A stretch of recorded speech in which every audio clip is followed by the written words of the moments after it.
Bom dia, boa tarde, boa noite a todos os meus alunos, né? A nossa aula será de eletrostática, a primeira aula do terceiro ano, e o meu nome é professor Edson. Nossa aula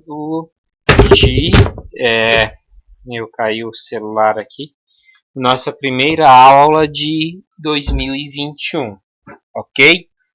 Quem está aí assistindo o nosso canal no YouTube, se inscreva, dê um like, ative o sino de notificações, compartilhe os nossos vídeos, caso tenha perguntas, tem os comentários, ok?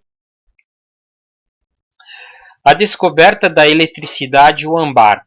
Se a gente for pesquisar como que surgiram, né, os primeiros questionamentos sobre a eletricidade, ela está interligada ao ambar, certo? O filósofo Tales de Mileto, no século VI, né, antes de Cristo, na antiga Grécia, ele descobriu uma resina vegetal que era fóssil, né, o âmbar, certo? E essa resina petrificada, ela tinha esse nome aqui, ó, onde eles esfregavam com peles de animais e atraía pequenos objetos como fragmentos de madeira e penas, ok? Farelo, na verdade, os fragmentos de madeira, serragem, né? A eletricidade, ela teve uma grande história a ser percorrida até o desenvolvimento de tecnologias, né? Aqui a gente vê que em ano de 1600, né, o médico da rainha da Inglaterra, William Gilbert, ele determinou alguns eventos de atração de corpos e ele percebeu que outros objetos também se eletrizavam como o âmbar, certo? Aqui peguei uma fotografia de um fóssil de âmbar, onde tem um pequeno dinossauro, fóssil de dinossauro, né? Provavelmente um ancestral de ave, né? Onde ele é menor que um colibri, ok? Certo? A gente percebe, né, que a história da eletricidade elas levaram vários séculos para serem desenvolvidas, certo? Falar um pouquinho sobre Benjamin Franklin, né, que foram um dos que pesquisaram eletricidade, quando eles descobriram que num gerador de eletricidade, ao eletrocutar um cadáver de rã, a rã se mexia. Ou seja, eles acreditavam que a eletricidade era o fragmento da vida, uma essência de Deus que mantinha os seres vivos, certo? Agora, quem já nunca levou, né? Quem já levou um choque eletrostático, certo? Você, ao tocar a pia, leva uma fagulha elétrica, uma descarga elétrica na torneira metálica, ou na pia de inox, ou na fechadura metálica, ou na fechadura metálica do carro. Se for de plástico, não vai levar choque, né? Essas descargas eletrostáticas, como que elas acontecem? E olha em torno a voltagem que ela tem, em torno de 3.000 volts, certo? Até um pouco mais, dependendo.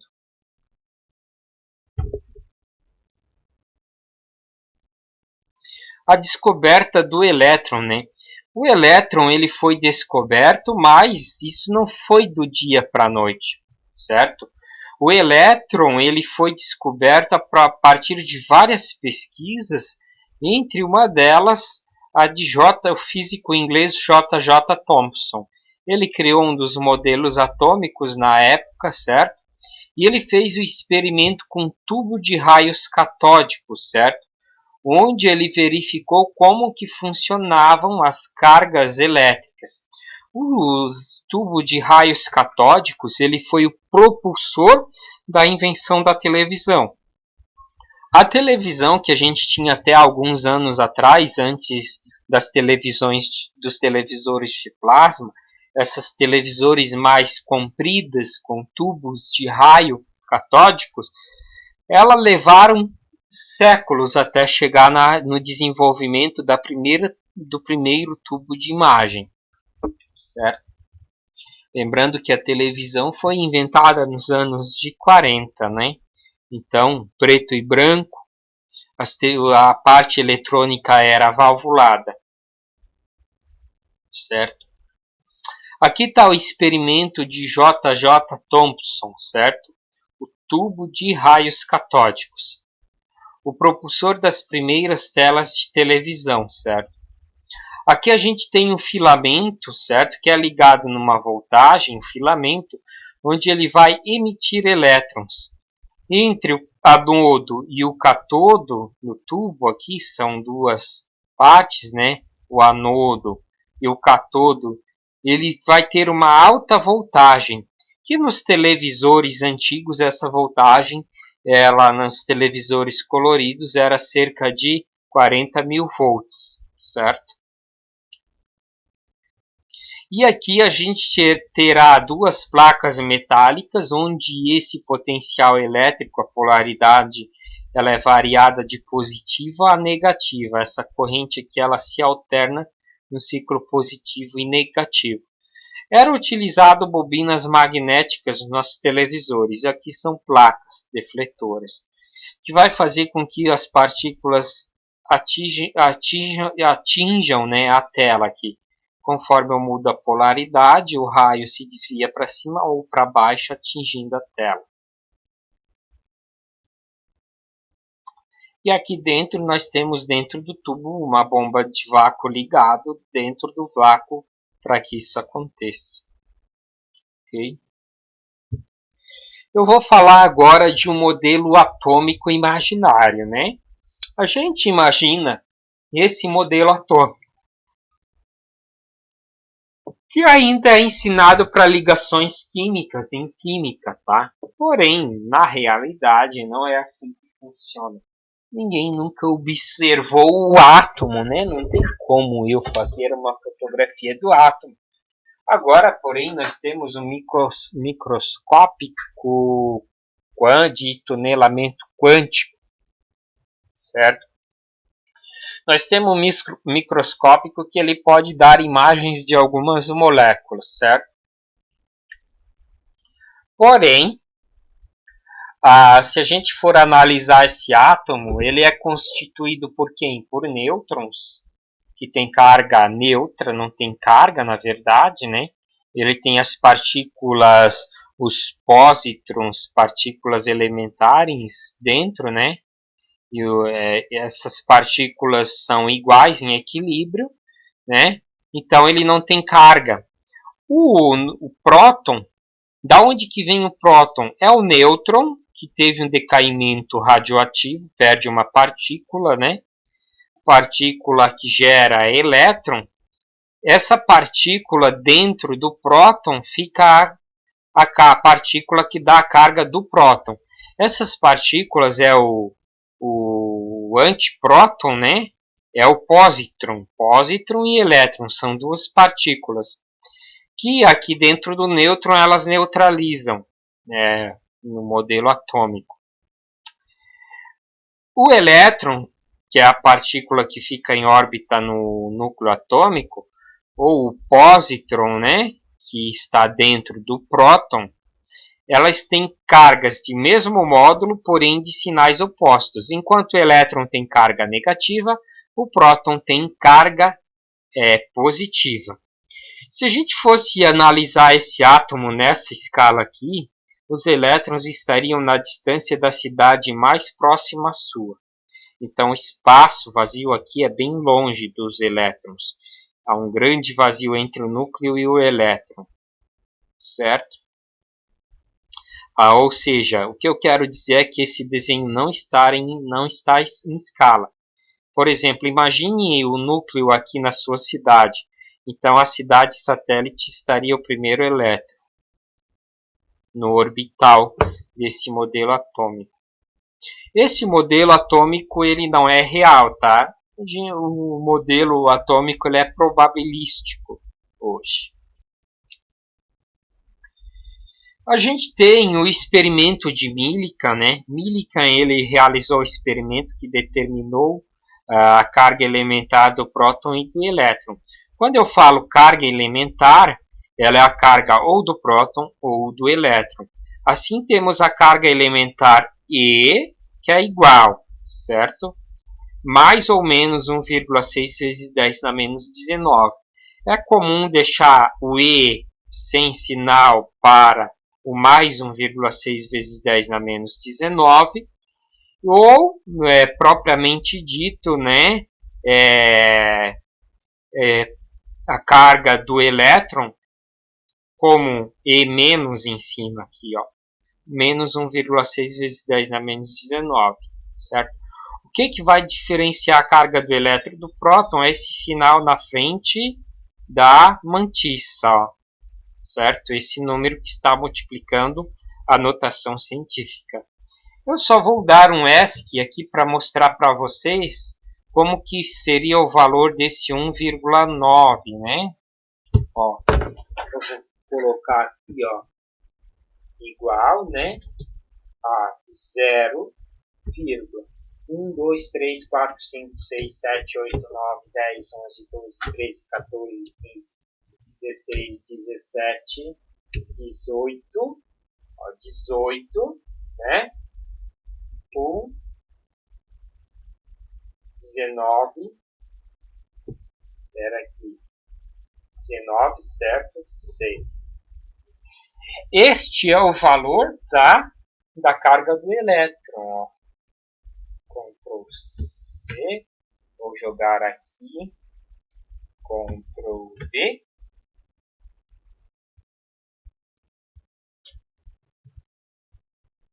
Eu acho que eu vou eliminar esse mais menos para ficar juntinho. Ah, deu certo aqui, ó. Então, na verdade, só deixa eu voltar um pouquinho. Não deu certo o espaço. Desconfigura. Olha só, a carga do... Ó, a carga do elétron é isso aqui, ó, 0, acompanhado de 18 zeros, 1,6. Ou seja, se eu contar as casas decimais até nesse 1,6, temos 19 casas, ó. Isso que significa o 10 na 19. Todos esses zeros até no 1. Certo? Agora, perceba que a gente não vai fazer contas com 0,00000, né? A gente vai ter que utilizar contas com notação científica.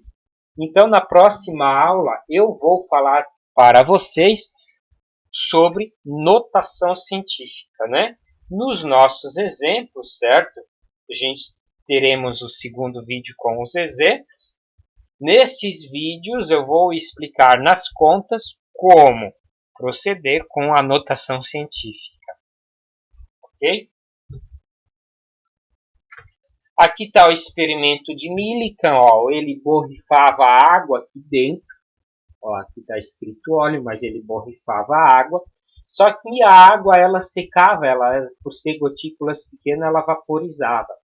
Era emitida uma radiação para que elas ficassem com cargas positivas e negativas. E aqui essa placa mudava-se a polaridade. Tinha um botão onde eu podia inverter a polaridade. Então, se a partícula tinha carga negativa, ela ia caminhar em direção da placa positiva. Quando eu invertia a chave, ela começava a descer. Quando eu invertia a polaridade de novo, ela subia.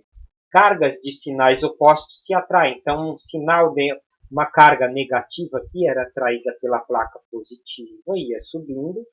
E a outra partícula, ela descia quando ela tinha carga positiva, certo? Aqui tinha um papel milimetrado e aqui tinha um telescópio para ele observar. Então, ele anotava a distância percorrida e cronometrava no cronômetro o tempo. E com um cálculo físico, ele chegou à carga do elétron, certo? Um cálculo matemático bem complexo. Mas chegava-se ao resultado dessa carga elementar. Isolantes e condutores elétricos. Muito bem, a gente tem 3 tipos de materiais na natureza: isolantes, semicondutores e condutores. O isolante ele passa a ser condutor a partir de um potencial elétrico alto, mas ele é considerado isolante para determinadas voltagens. Os condutores, qualquer voltagem que eu imprimir nesse material, ele passa a conduzir, certo? Ó, condutores são materiais que possibilitam a movimentação de cargas elétricas em seu interior com grande facilidade, né? Esses materiais possuem uma grande quantidade de elétrons livres que podem ser conduzidos quando neles aplicamos diferença de potencial elétrico, uma pilha, voltagem, uma fonte, etc., né? Energia elétrica, certo? Metais como cobre, platina e ouro são bons condutores, certo? Os materiais isolantes são aqueles que oferecem grande oposição à passagem de cargas elétricas. Nestes materiais, os elétrons encontram-se, de modo geral, fortemente ligados aos núcleos atômicos e, por isso, não são facilmente conduzidos, né? Ou condutores. Materiais como borracha, silicone, vidro, cerâmica são bons exemplos de isolantes, certo? Onde encontraremos condutores e isolantes? Nos fios elétricos, a capa de fora, né, que é de silicone ou plástico, ela é isolante, enquanto que dentro temos os condutores. Então nós temos a eletrização por atrito, certo? Ela ocorre quando atritamos corpos isolantes de materiais diferentes, um contra o outro. Assim, os corpos, no caso, né, perderá carga, que é o elétron, ficando com carga elétrica positiva, enquanto o outro receberá elétrons ficando com carga elétrica negativa, certo?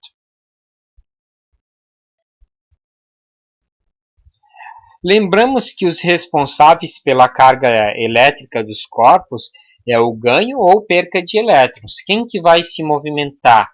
Isso é questão de Enem. Não são os prótons, não são os nêutrons. Por exemplo, se eu tenho uma chave metálica, um condutor elétrico, ele é sólido, mas as partículas que se movem são os elétrons, tá? Elas que conseguem ficar livres para movimentação. Experimento de eletrização por atrito. Ó. Corte papéis em pedacinhos bem pequenos.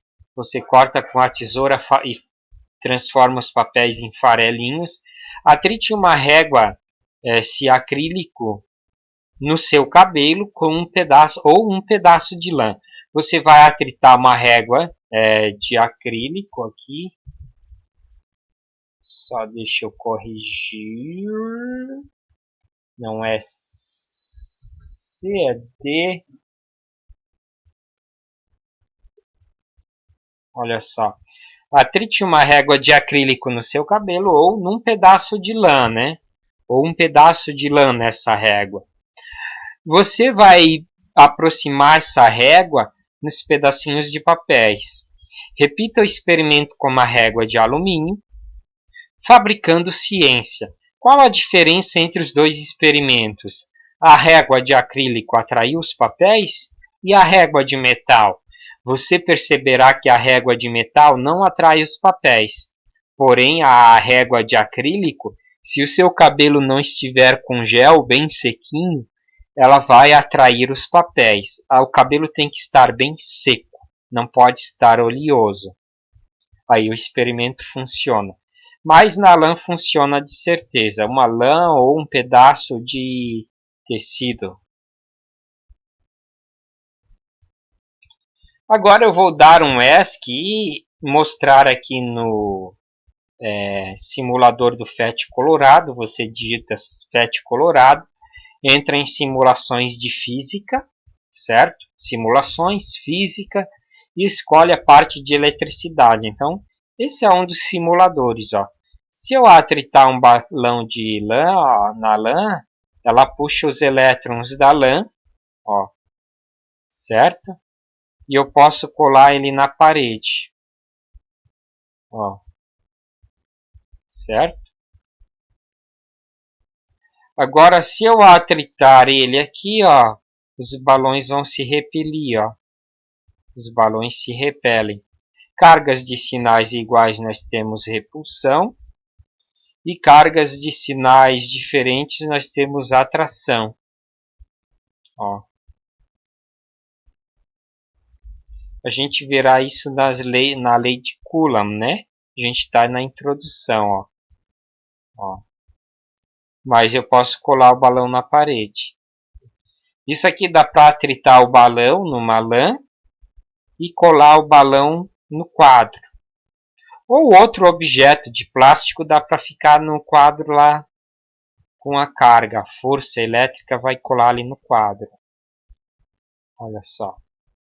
Bem interessante.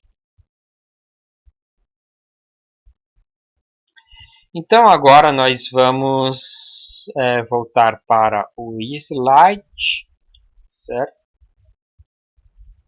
E eu vou dar uma pause no vídeo para que ele não fique